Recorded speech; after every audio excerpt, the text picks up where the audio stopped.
this is Roger Green, host of the Surfing the Nash Tsunami podcast. This week, we are offering 4 conversations around the general topic of COVID-19 and fatty liver disease. Donna Cryer and Stephen Harrison start this conversation by discussing the importance of post-vaccine immunologic testing for immunocompromised patients, with Donna using her own testing experience and feelings about it as an example. Also, Louise Campbell discusses lessons from the United Kingdom, where the vast majority of patients have been vaccinated, where new COVID infections and hospitalizations have not been eliminated, but hold at a low, stable weekly rate, all using the AstraZeneca vector vaccine, which was originally scorned, but may prove to be more stable in the long run than the RNA vaccines used in the US, Israel, Germany, and other countries. This episode covered 10 separate topics in 50 minutes, so the conversation moves quickly and energetically. Don't miss a word, but just sit back, listen, enjoy, learn, and, when you're done, join the discussion on our LinkedIn and Facebook discussion groups.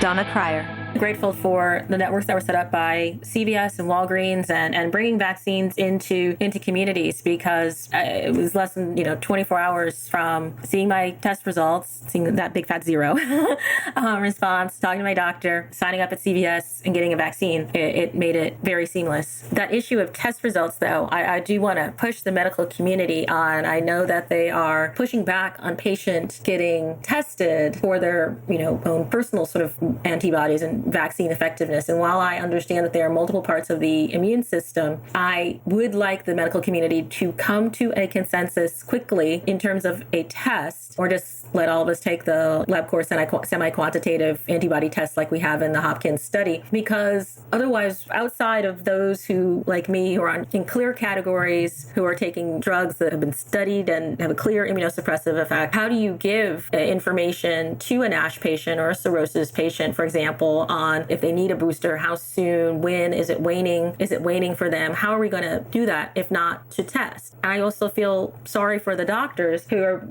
if people are being told, well, ask your doctor. What's your doctor supposed to be having that conversation with you about? Is it just supposed to wave his hand at you and be like, you look like a non-responder? I don't know what a doctor is supposed to use as a basis for that conversation unless we start having a test that gives people more personalized response. Stephen Harrison. Donna, can you expand on that a moment? Were you saying that you had your immunity to COVID-19 tested after your 2 vaccinations and were found to have no antibody titers remaining? Yeah, I had no response to the vaccine, to the first 2 doses. Do you know if you had initial response and then it waned over time? No, I had nothing. I had 0 before my first dose, 0 after my first dose, 0 after my second dose, and then I had a response after my 3rd dose. And did you change vaccination manufacturers, or did you use? Okay. I did, based on the data and on transplant recipients, yes. Got you. Okay, so just like we know that there are varied responses to Delta variant and all variants to some of the different vaccinations that are out there, the response among at least the immunocompromised could be widely varied as well. And I don't think that's a message that's clearly delivered. I mean, heck, we're still at the KISS principle, right, Donna? Keep it simple, stupid, just go get vaccinated. We just want you to line up and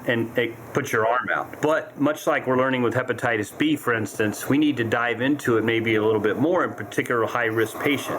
We need to be doing actual testing after we vaccinate to see if it actually has allowed the body to build up antibodies, because otherwise we're still at ground zero, right? That I don't think is a message that's getting out there. Louise, I don't know if that's in the UK, if that's getting out there, but it's certainly in the circles I run in Texas is not something that we're talking about much. And maybe that's apropos to our cirrhotics as well, and those with significant NAFLD. I am reminded of another recent paper that is a meta-analysis of 7 studies with 2,041 COVID-19 patients, where it was clearly shown that fatty liver disease increased the risk of severe COVID. Now, we've known that, but here's a meta-analysis that actually put the risk at 80% increased threshold over a non-fatty liver patients. So I think your point is one that we need to drive home, and that is, it's not only about getting a vaccine, it's about ensuring that the vaccine did what it was supposed to do. Right. And I have to admit, I delayed by a little while getting the effectiveness, test after the second one because I didn't want my heart broken, because I wanted to go out. I wanted to go to base. I wanted to believe that it had worked, that it was effective. But I saw the data, and I knew patients who'd gone before me earlier in the study, and I knew the chances were very low given everything that I'm taking, because I'm having an underlying autoimmune disease. I'm taking relatively high doses of my immunosuppressants for my transplant. I'm also on biologics for my Crohn's disease. And so the chance that my little immune system, under the weight of all of that I was going to somehow be in the high responders group, was low. And I didn't want to face that. Just as a human being, I didn't want to face that, but I wanted the information more. And so I did put on my big girl pants, and I went and got the test, and it said 0. But then my doctors and I could make real decisions. I wasn't wandering around in a delusion that I was protected and getting on planes or going out or becoming loose in my precautions and then getting COVID. I knew what I was dealing with. And so the idea that patients aren't needing information to make decisions today about what they do, where they go, how they do it, is something I need us all to get over. And that's the urgency with which we're hoping this evidence is generated, and that we're working to make sure that it gets to policymakers fast enough. And this one little pushback that's in the CDC guidelines and that the medical society statements keep making about don't get tested, don't have any effectiveness testing, is the next thing that I'm going to be challenging. Just FYI, for anybody who wants to know what's next up on my hit list, that's next on my hit list. And then after that is making sure that people are aware of monoclonal antibodies, but not using them as a get out of jail free card for not taking the vaccine. I'll just get the antibodies, just hook me up to the antibodies and I'll be fine. It's not for that. But people do need to know that it is available and free, in as much as the government has purchased a lot of it. So taxpayers have paid for it, and it is available to people, but we should keep it for the vulnerable who are vaccinated but have, breakthroughs or otherwise unable to get vaccinated, not for people who just start believing in science at the moment that they come down with severe COVID. Roger Green. Why don't we shift to the UK a little bit and what's going on there? And then Stephen talking a little bit about what all this means for clinical trials. And then I'll come back and talk a little more about the US from a different perspective. Louise, floor is yours. Louise Campbell. Just leading on from what Donna was saying, which is absolutely great work, is it's about the uptake within those clinical groups as well. That's going to be really important. Now, our latest figures here show that we've got about 87.7% of the population vaccinated for first doses. Now, that slightly fell from last week, because what they've now done is combine the age groups and lower the age group to the 16 and over. So therefore, we've got 87.7% of the population vaccinated and over 65% now having second doses. We've done really well. The data out of Israel is slightly concerning, that's showing breakthrough. But it's breakthrough in the older categories with really large comorbid conditions and really quite unwell, which I suppose is to be expected. I think if we look at the situation that we're currently seeing here, when I last look at the data that was published on Thursday, I think the most latest data is that we've got 6,444 patients in hospital, 928 of those are on ventilators. Now, the last summary that I got from Barts Health, we were discussing within our teams, was that 100% of all of those COVID cases in ITU were unvaccinated. The strength in the vaccination that we're seeing is very good. We're fairly stable at around about 27 to 32,000 cases a day. Our hospital rate of 6,400, 6,000 is fairly static. So we're a nation who has come out with a large rollout of vaccination. It's been readily accepted throughout the country. We're now into more of the vaccine hesitancy populations, and I certainly have more conversations at the vaccine centre when I do some of that. But we're not overly seeing, to the best of my knowledge, and I'm not an immunologist, I'm not currently working in an acute setting, is that we're not seeing massive breakthrough. And there's a big debate debate here at the moment that you may or may not be aware of as to whether we go ahead with the booster program, whether or not we should be waiting to see whether there is a group that need the booster population. Donna's grouping of immunocompromised are already acknowledged to be one of those groups that are going to probably need the vaccine boosters for exactly the reasons that she's demonstrated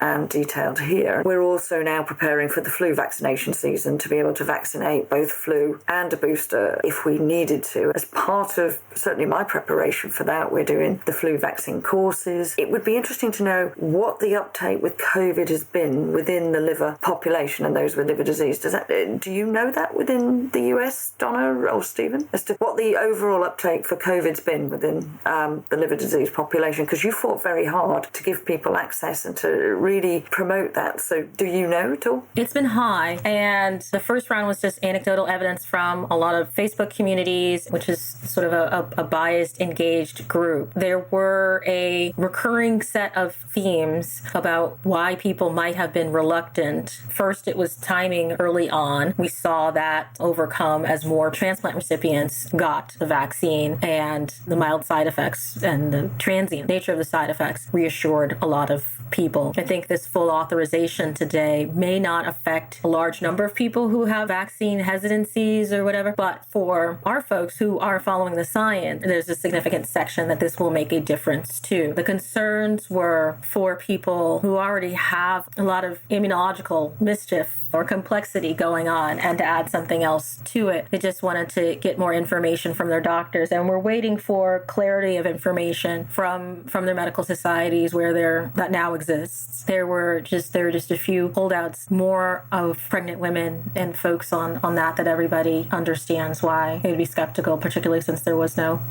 not in the trials as well. So overall, I would say the liver population more than the general population is very pro-vaccine. And for the transplant recipients, it's more about protecting the gift. And the conversations that we heard throughout the community were, you have to get vaccinated, not for yourself, but to honor the gift that you've been given. The reason I'm particularly asking that question is when I've been doing the flu data and the stuff that we've got to, that chronic liver disease patients are a high-risk group for the flu vaccine and recommended for flu. Yet the uptake in the UK for 2021 was only 37% of the liver population took the flu vaccine. But when I was looking at the figures, the data that they produced between the clinical risk groups, September 2010 to May 2011, showed that chronic liver disease made up 9% of the fatal flu cases, but their mortality rate per 100,000 was 15.8. And that was in comparison. The next largest, the immunosuppression group, was 20, but after that it was neurological conditions at 14.7. So the liver disease population was a massive population at risk with age-adjusted relative risk of 42.2. It was the highest outside of the immunosuppressed community. So it would be great to see the liver community. We're forecasting this season a worst flu season because of the lack of immunity last year. So getting not only COVID, but the flu vaccine into our patient population is going to be vital. And now, back to Roger.